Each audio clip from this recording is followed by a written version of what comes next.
Hello everyone, and welcome to another episode of the I'll Try That podcast. This week we're going to be going in circles with 360 Brewing Company from Sussex in the UK. But first, I'm going to hand over to Matthew for a bit of a hot topic for us. Oh, hello everyone. Hello, Joe. Thank you. Do you remember recently, Joe, we were talking a little bit about beer trends and things that were coming back? I think we talked about, like liquid form, hops and things like that, like synthesized hops, things like that in that conversation. Talking about different beer styles as well that might be making a comeback. Exactly, yeah. There were a few things that we touched on. I know possibly even on another episode we even talked about, the much awaited return of lager. Because it's just been in the darkness for so long. Big news, everyone. Lager is back. Well, I'm hoping they're not going to be overshadowed. But do you remember, I just want to have a little moment for myself of saying, called it. But do you remember I mentioned a type of beer that I said no one does these days? Yes. And I thought might be coming back. I think I remember. It was a really old school, like kind of style of beer. Yeah. Do you know the one? Oh, it's not not a smooth. It's not a smooth, is it? What's it called? I can see where you're thinking. Yeah. Mild. Ah, mild. Yes. And so okay. There are a couple of articles I've seen about recently. There's one from the Daily Telegraph in the UK, but there's there's the first rumblings of the return of mild. Nice. It's back, everyone. Again. Mild is back.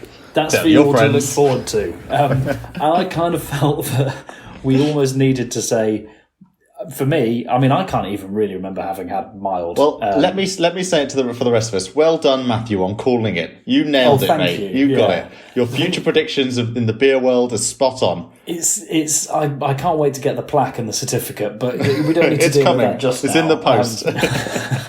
But okay, so talk to me then. Knowing I don't know too much about a mild and because I've never had one before, can you explain to the rest of us what we're soon to be inundated with milds? What are we to expect from a mild? Well, I would just say that I think inundated might be slightly going too hard, and it's typical that we do this on the day that our resident expert Rich isn't here. But beer, supposedly developed in the 18th, 19th century, was in response to people looking for something a little more, I don't want to use the word in the definition, but mild, I think this is how it got the name. So a bit more relaxed, a little sweeter, and not so full on than a porter. So actually, there are, I think what we know as mild now is actually basically mild porter, but it became sort of popular in its own right that they kind of dropped the porter bit and it became mild. So it's more in line with what a lot of people will associate of being traditional porters. Yeah, well, and also just more in line of a British ale. So it's going to be a dark coloured liquid, is that right? Typically speaking, yeah, exactly. And a little lighter in terms of the percentage, so it's typically around 3.5. So something that probably would be a bit more of a session beer. Lower ABV. Now we're seeing a lot more of these lower ABV beers becoming more available, more popular. The popularity of those explode, and a lot of the craftier brewers, I guess, kind of getting and tapping into that. So it sounds like they're looking back at the beer archives and saying, what is a lower ABV beer that was popular and why is it, let's bring it back and let's do our take on it. And I like the sound of this. Exactly. And that's echoed by, there was a piece in one of these articles that I was reading also. There's a guy called Bill Arnott, who's British, and he's the founder of the Machine House Brewery in Seattle. And he's pretty much said that, this is in line with there's, I think, this is my interpretation, that it's in line with those lower ABV things, but it's that current craft brewers looking back and thinking, okay, so what else have we done before? So he said, I think his actual quote is, I think now it has maybe even more relevance for some craft beer drinkers, those looking for more balance and nuance away from the heavy-handed beers that define craft beer. So yes, I haven't seen too many of them yet. I understand that Boxcar in the UK, but we'll be doing one Machine House, that obviously Bill Arnott's from, Seattle, and there's another one again. So we're hearing that they're going to happen in the US as well. So Forest and Maine could be making one as well. So interesting. Probably just the early rumblings of coming back. Whether with the mild, whether you see them on taps or bottled in their next incarnation, we'll see. But I'm sure they've got to be cans, right? Cans is defined in this craft beer sector. They've kind of pioneered with it, so I'd imagine it must be some cans of mild coming out, right?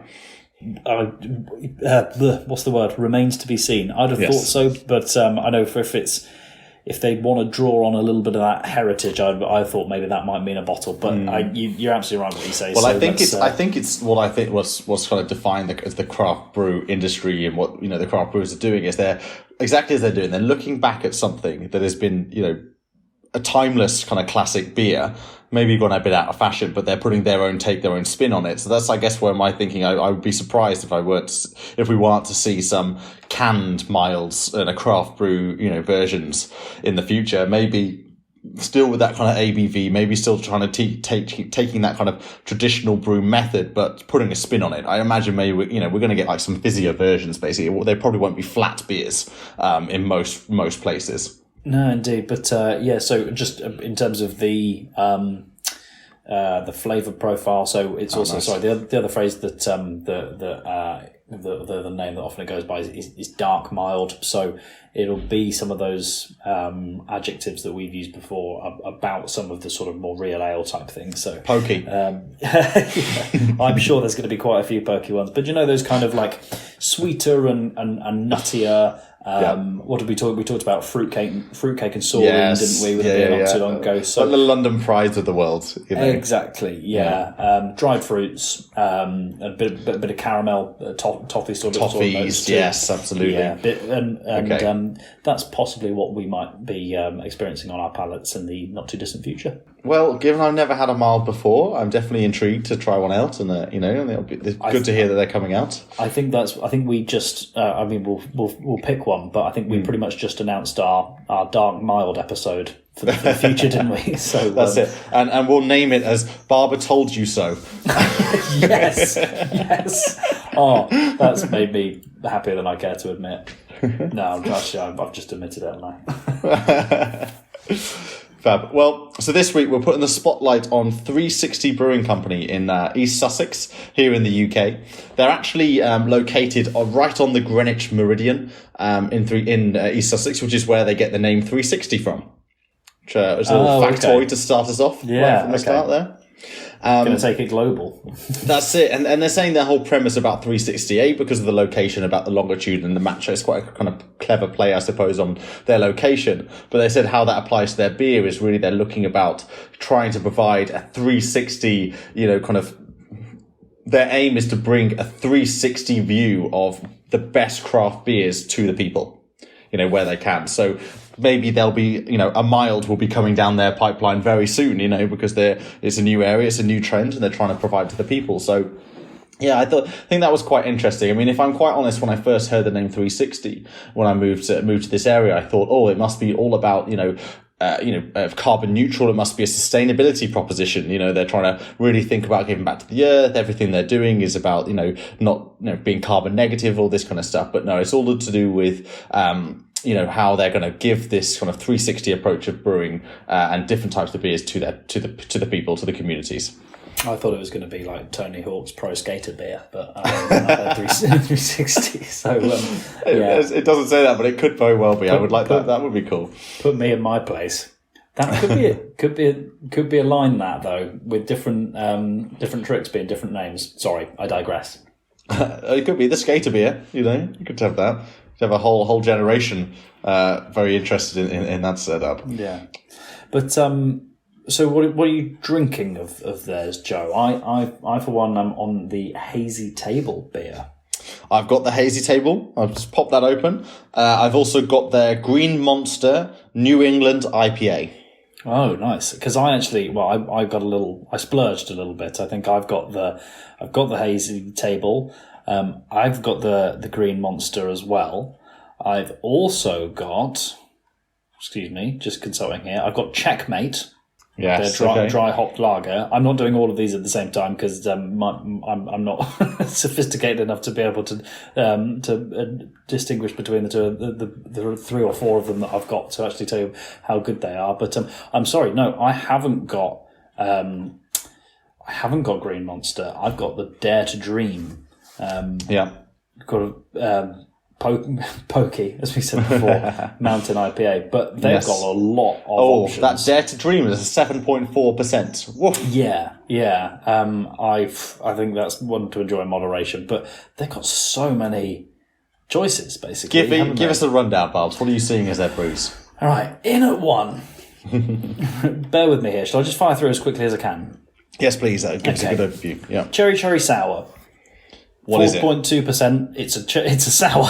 I'm not going to get through these quickly. Dare to Dream Mountain IPA, 7.4%. Oh, Miss the Sun, New England. I'm calling it a dipper, which is a double IPA, I reckon. Yeah, there you go. I like a dipper. Yeah. Equally hefty at 7.7. In addition to the cherry sour, there's a berry sour, which is another sour. 4.2. Hazy table. There's a beer. rhyme in there. In the cherry sour, there's a berry sour. Hazy table beer, which is the 2.9% that you and I are tasting. Sussex Haze DDH Juicy Pale, 4.5. Green Monster New England IPA, West Coast Dipper, 8%. Hope that catches on. Fish Hook New England IPA, 6%. Sorry, IPA, I got to do it properly. Right, so we've done, that's 9. Then we've got Fastback, West Coast Pale, 5.2. Double Decker, Milk Stout, 6%. Double Act, 440ml, Hazy Pale Ale, 4.5%. Session IPA, 4.3. And Checkmate, 5%. Well dry done. hopped lager. You can take a breath there. So if Drabbers was here, he'd call them a proper craft brewer. Yes, yeah, they qualify. They got the Drabbers seal of approval. Drabbers seal of approval.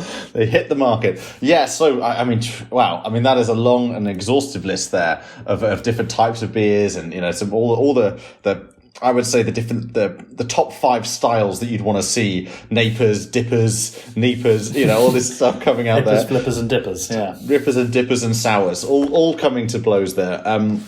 So exactly as you want to expect from a craftier brew. So they only started up in 2013. So they've been, not even 10 years old so far. And they said actually as they first started up, it was a very small part-time situation. But by the time that they got to 2016, they'd increased capacity and started selling a lot further afield. I think you can find 360 all over, in specialist, all over in specialist craft brew shops. I don't think they're in the likes of a Tesco's or anything right now. Certainly my 360s I'm picking up from my local off license here in and kind of local go-to craft beer shops. We'll sell them here, but again I'm quite close actually. East Sussex is just over the border from where I am.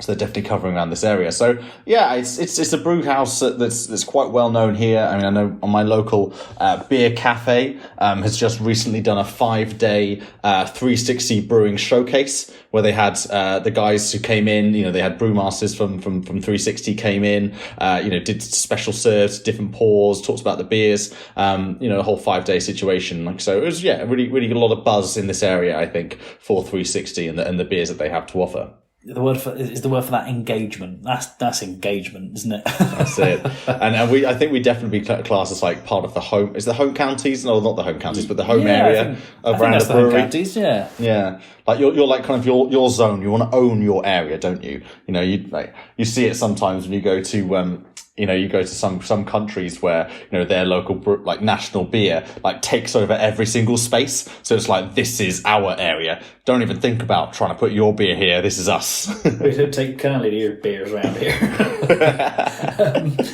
Yeah, I like that. The thing is, there is something quite charming and fairly like attractive about sort of a regional identity, isn't there? I mean, I know because we were talking about a beer from Somerset in the past. I mean, when we talked about Newcastle Brown, there is there's location ties in a lot to people's identities of themselves, and also there's, even if you're not, for instance, from Newcastle, or if you're not from Sussex, for instance, I'm sure you've got a story of or an experience of being around there. And if you've been in that neck of the woods since 2013, you might have tried one of these that sort of ties into it. Yeah, exactly. I think it's quite. I mean, they don't really play on the fact that they are, apart from having on their cans brewed in Sussex. They don't really make a massive deal of like where they're from and things. You wouldn't know from the look of this hazy table beer or even the Green Monster that it's anything to do with Sussex. It doesn't have some big landmarks or anything on there. In fairness, to check myself on that as well, I just mentioned Newcastle. Sussex that's a county versus a city, actually. So it's a little bit of a different kettle of fish, isn't it? It's like a little bit more diluted. But I'm loving that all of their cans are these 440 mils, so kind of breaking that's kind of the small can convention that we see a lot of brewers going into the small stuff. I think there's a couple, of that list that I ran through. I think there's like two where they have actually gone for the smaller one. But do you know what I was going to ask you? What's the what's with the cans? No, I've gone through lots of craft brewers, and particularly when I go to my my local specialist stockist of craft beers. With the funny cans. The funny cans. Talk me, what do you mean? Like, I think it's actually not the can. I think it's the label. Like, yes. It's the whitish sort of can, and then the label feels like all a matte. It's got a texture to it. Yeah, it's kind of like very mild sandpaper. It's like a little bit coarse to the touch. Yeah, it's got a bit of a textured grip to it. So this is slipping. Yeah, but it's also it's a choice of like a smaller brewer. So the process is that where you want to get to as a brewer is you want to be direct printing on your cans. Like when you pick up like a Budweiser can and it's just a can and it's got their design all over. Well, that's because they buy huge amounts of volume of can that they then get printed like straight away before they even put the beer into it, more often than not. Mm-hmm. Whereas for these guys, they'll buy the can itself. Because if you look at all of their beers, they pretty much use the same can across their beer range, and then they'll apply. They'll have their own packing area, but they'll have a machine that applies labels. So, like my label, for example, that doesn't quite match up. It's a bit odd. Kind of where the seam is, it just doesn't quite match up, and that's the standard. It's just the machining you're using. Now they're still probably pumping out quite a big volume of cans every day, a week, whatever. But the fact remains is that how they're doing their canning process is that all the beers go into the same can, and then they get different labels applied to it.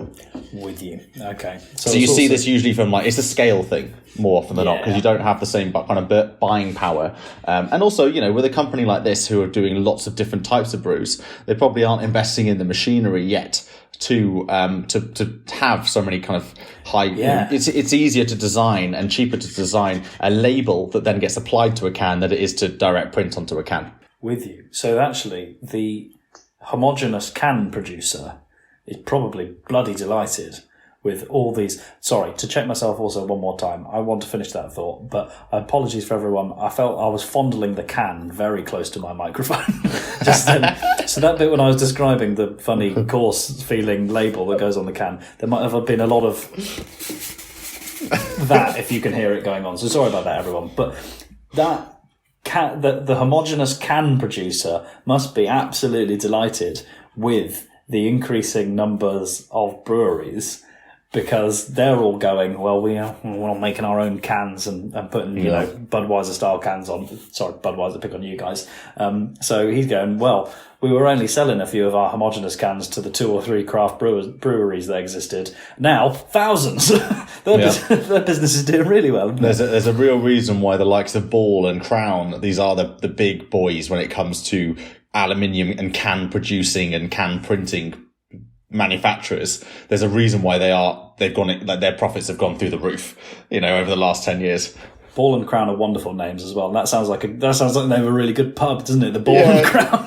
Well, it had to be, right? Like we print on cans. We're Ball, we're Crown. I love that name. Anyway, digress. Right, so table beer. I was looking a bit more about this. So this is the first brewery I've come across who have a table beer in a can. So the first time I had a table beer, I was at a tap room under the arches in London, near London Bridge, That's where all of the craft breweries have their tap rooms at the moment. Is you can walk down this kind of big kind of train track kind of under the arch, as I said, and each single underneath part is a different tap room. You've got all of the players there, Cloudwater, you've got More Brewing Company, you've got, let's just name a couple, but you've got loads down there. And, we're down there, and there was we said, right, okay, sat down. I forgot which one. I think it was, Verdant actually, had their brute tap room there, and we sat down at the table.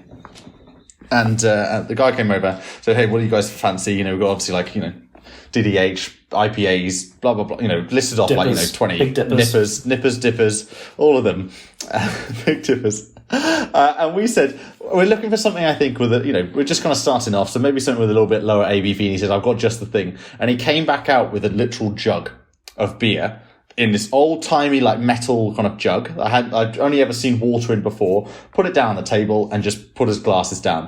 And we're like, great, what is it? And he said, it's a table beer. And I said, no, but what is it? What's the beer? He said, it's a table beer. And I thought, that's the first time I'd ever heard of this table beer as a phrase before. When you go out for dinner, it's kind of bread and olives for the table. and some beer for the table. Yes, beer for the table? Yes, please. The table would like some beer. Table beer, if possible, please. So I had to look into this about what table beer, where does it even come from? And so actually we're not even sure it's really a style of beer. Looking into this a little bit further, it all kind of started about from it's very popular. I guess you can get them in the US now as well, but it really did come about from the UK. Came about because of our taxation history. So sit down. We're all going to go through our England's history of taxation. So back in the day, in the medieval times, beer was served with, table beers was kind of served, there were low alcohol brews. They were served all over medieval Europe, and they're commonly served with meals. All ages were having this, and they were all, kind of needed to boil this tainted water of time. So, potentially the rumor goes that water was that bad that you could kill you. That's why you wanted to boil it all, etc., etc. But in the 18th century, England implemented 3 tax classes of beer that gave birth to the table beer. These 3 class definitions, which descended by order of strength, were strong, table, and small. And each designation affected the beer's wholesale price. So strong beer, being the strongest alcohol, had the highest taxation rate. Table beer, whose alcohol by volume content ABV might range from 2.75% through to 4% at the time, was taxed at a lesser rate. And the small category was taxed the least. So also those 3 names were quite clearly picked by 3 different blokes who didn't get on with each other as well. What should we call them? How about strong, medium, and weak? No, I think it should be small, medium, and large. And then the other bloke went, I think it should be ladder, cabinet, table, and chair. Well, we want to keep you all happy, so we'll have one of each. That's brilliant. Is table beer like hedge rum then? Yeah. Please tell the story of hedge rum. Okay. Well, I wondered if table beer was like hedge rum, which, if no one's ever had hedge rum, this goes back to a friend of ours at some outdoor gathering and party of sorts in the summer, and our friend Mike bumped into our friend Tom. And Tom offered our friend Mike, he said, oh, Mike, can I interest you in some hedge rum? And Mike sort of goes, oh, that sounds interesting. Yes, please, yeah, I'd love some hedge. What's hedge rum? Is that some kind of special export rum or something? Tom sort of looks at him vacantly and says, no, it's rum that I have stored in this hedge. And since then, a product was born, and an idea was laid. Yeah, it was had, but then never repeated, as far as I'm aware. So, fantastic. There you go. Funny names for funny things. So I think you'll start seeing more and more table rums. You got me saying rums now. Or hedge tables. Hedge tables. Or hedge beers. Table rums. You'll see a lot more kind of table beers, I think, kind of being more popularized. I guess it's that lower ABV offering that we're starting to see more and more brewers. I mean, we just talked about milds, didn't we? Lower ABVs coming out. Consumers are wanting lower ABV, so brewers are looking around to see what they can do in that category. Yeah, the that setting you described of your first experience, it sounds perfect, doesn't it? It's a good one, a good time to try one. And enjoy it with friends around a table at a big tankard, you go sort of team serving sort of thing. But this one's interesting. I don't know, not quite what I expected. Bolder than I think the percentage would have suggested. Yes, it doesn't taste like a 2.9%. It doesn't lack anything in taste, does it? Yeah, and it was described as very. I think it sort of boasted being quite juicy, and actually I think it is that. But I thought that was going to mean that it was also. I also, for some reason, got in my head it was going to be fairly sweet, but to me, it's not really at all. But it does sort of say, it's going to be the citrusy sort of taste with was also mango and a bit of orange. I do get a bit of that as well, but I wasn't getting pine personally. But it's very rare that you get all of them. No. Well, I mean, if Drab was here, he'd probably say like could taste metal or something. That like he had with the last episode. I've forgotten which beer that was, which he felt like he had metal in his mouth. But anyway, every now and then he sort of finds something he doesn't like. But actually, sorry, the only other thing I want to say about it is it's quite remarkable. The other thing I wasn't expecting was how very, very hazy it is. It looks thick, and I also didn't realise, one of those beers has got a bit of sediment in the can as well. So definitely is like an unfiltered kind of style, isn't it? Exactly. A bit rawer. Yeah. Bit raw. And it says, well, the other one I've cracked open is the Green Monster New England IPA. Now, Barbara, I'll give you some big kudos here if you can tell me where the name Green Monster comes from. The New England IPA might be a clue for you. New England. Green Monster makes me think of green-eyed monster, which is the phrase for when someone's jealous or envious of something. Okay. Yeah. No. Green Monster, New England. I don't know anything about New England. Isn't New England where?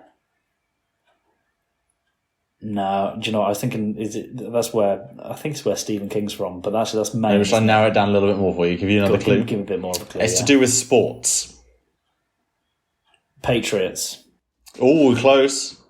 That's the New England Patriots. You're right. Think of another. Maybe it doesn't have New England in the name, but it's from that area. It's from the New England area. That's not. Really famous baseball team? Yeah, I feel like I should know it, and I'm embarrassed I don't. That's all right. I was thinking of the Philadelphia lot have got a green. No, that's American football as well, isn't it? Yeah, baseball. Boston Celtics. That's basketball. That's a basketball and the wrong team. area. I'm really it is Boston, though. So it's the best Boston Red Sox. And they have a wall called the Green Monster. And that is their far end wall, which if you hit the ball over the Green Monster, it's a home run. It's it's got all this legend behind the Green Monster. I have heard of that, yeah. Yeah, so it's that popular nickname for their their left field wall at Fenway Park. Okay. So it's one of the hardest things to hit. It's 310 feet, so that's 94 meters from the home plate, and it's a top popular target for right-handed hitters. And you get a plaque and a real, maybe I don't know, some a badge or whatever for hitting the ball over the Green Monster. Oh, okay. It's a rite of passage or whatever. Yeah, when you said baseball teams, I was like, Boston Reds. Well, it's not going to be Boston Red Sox then, is it? Yeah. Shows what I know. But do we know the connection between Boston and Sussex? The fact that it's a New England IPA and they wanted something that was a bit different. That's it. I mean, actually, I thought maybe there was a cool connection here, but no, it's just they've picked up on something that was quite interesting, and all of their cans have an actual illustration, a faded illustration in the background, don't they? Almost like a photo, and it is of the Green Monster, this wall with the Red Sox. So that's really quite interesting. So it's a New England IPA, so a NEIPA, as we have as they're kind of known as, or NEIPA, as you might be referring to them, Barber, at some point. No, too difficult. Too difficult. We'll go with yours. Know that. And yeah, it's a tasty brew. It's it's kind of got that real juicy, intense mangoness. It says it's got some peaches in there. I can't really taste. I guess it's got a bit more subtlety in there as well, maybe with this peach. But yeah, it's definitely very mouth-watering. What are the hops for that one? Because the table beers is Nelson Sauvin and Azaka. So they have, as you'd expect from an IPA, Simcoe, Galaxy, and Centennial. Oh, Centennial, that's easy for you to say. So yeah, really, what you'd expect, I guess, from a NEIPA. It's really full of flavour. Drabbers would like this one a lot. I'm going to refer to him. Simo would also like this one. They both like a good NEIPA. I know that's hands down been Drabbers' favourite beer so far, is when we did the I've forgotten the brew actually has a real slap on the knuckles for me, but it was a NEIPA anyway that he really, really enjoyed. So I'd be getting this in his Christmas stocking. But yeah, a big win I think for 360 Brewing. I think a local kind of legend around this neck of the woods. Starting to see them become more and more aware and popular. Obviously with a wide variety of different types of beers that you mentioned there, Barber, at the start there. But they've got a big tap room and they're really into their community. So they have like a whole like VIP membership club for people in the local area. And really, they said that the whole reason they set that up is just so that they could invite people into the brew house and to the brewery and to taste fresh beers. So I think they're really trying to look to give back to the local community. That's the spirit.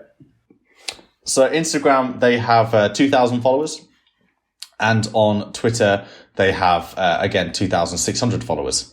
So, again, someone very local first. I mean, their Twitter's hilarious. It's got a mixture of, like, beers and, obviously shots that you'd expect, and also Morris dancers. So, very much taken from a local... traditional local spots. And that's all we have time for this week's episode of the I'll Try That podcast. And so from me, Joe, Rich, Barber, and Simo, goodbye. Don't forget to follow us on Instagram, Twitter, I'll try that podcast.com, and watch us on YouTube. Goodbye now.